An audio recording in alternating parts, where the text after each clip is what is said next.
اینجا رادیو هویت، صدای ما را از برلین میشنوید.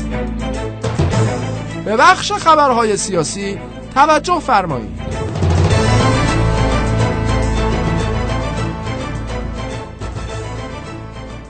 خاتمی را اطرافیانش مدیریت می‌کنند. شجاعت ایران مقابل دشمنی‌های آمریکا به ملت‌ها جرأت انقلاب داد. بیایید ما بت‌پرست‌ها روزه بگیریم. روی آمریکا نمی شود حساب کرد. شاید قفسی هم برای نتانیاهو ساختند. این ویرانه‌ای که می‌بینید قبلاً ورشکسته بود.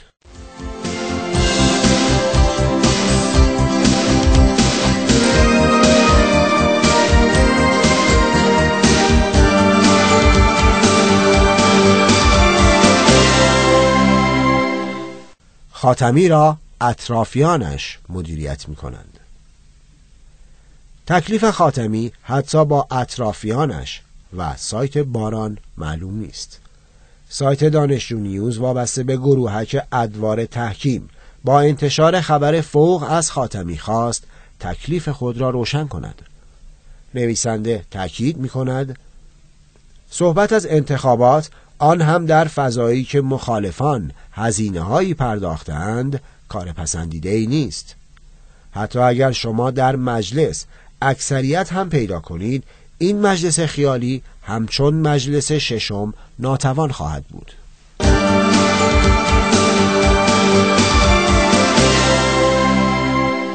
شجاعت ایران مقابل دشمنی‌های آمریکا به ملت‌ها جرأت انقلاب داد.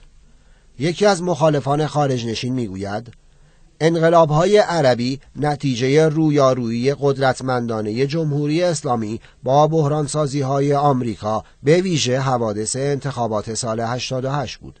وی با برشمردن فهرست شکست‌های آمریکا مقابل ایران نوشت جنبش سبز را به صراحت می‌توان قانونی ترین آوردگاه جمهوری اسلامی نزد مسلمانان منطقه به حساب آورد.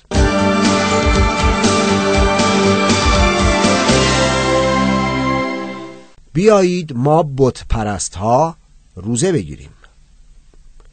یک سایت صهیونیستی پیشنهاد مبتکرانه‌ای برای خروج بقایای فتنه سبز از این بنبست مطرح کرد. بالاترین با طرح پیشنهاد گرفتن روزه سیاسی نوشت ما کاربران سایت بالاترین و تمامی جوامع مجازی می توانیم با این حرکت اتحاد خود را نشان دهیم.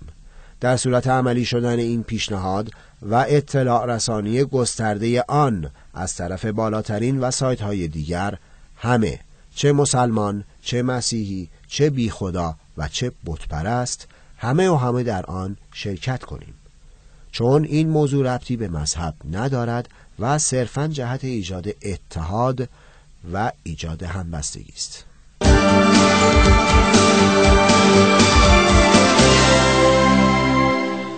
روی آمریکا نمی شود حساب کرد. شاید قفسی هم برای نتانیاهو ساختند.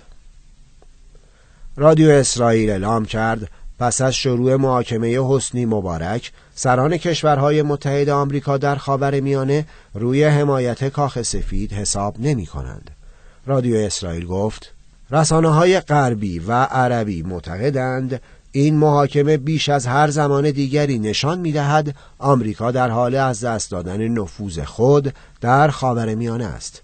آقای مبارک مطیع آمریکا، قوی ترین فرد در کشورش و رهبر جهان عرب بود، ولی در دادگاه او را روی برانکارد در قفسی جای دادند.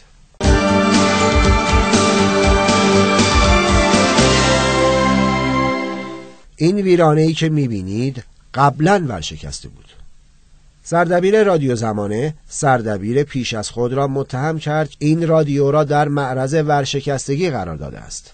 فرید حائری نژاد میگوید 5 سال پیش فرح کریمی که نماینده حزب سبزها در پارلمان هلند بود به مخالفان اطلاع داد رادیو زمانه به عنوان رسانه‌ای مستقل به جمع رسانه‌های فارسی زبان پیوست.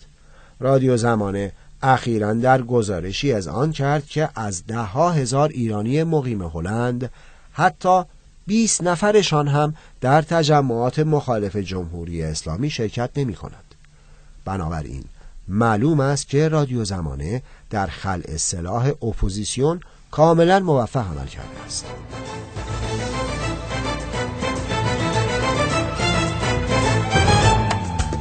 از اینکه به برنامه ما توجه دارید متشکریم. تا برنامه بعد بهاری باشید. خدا نگهدار.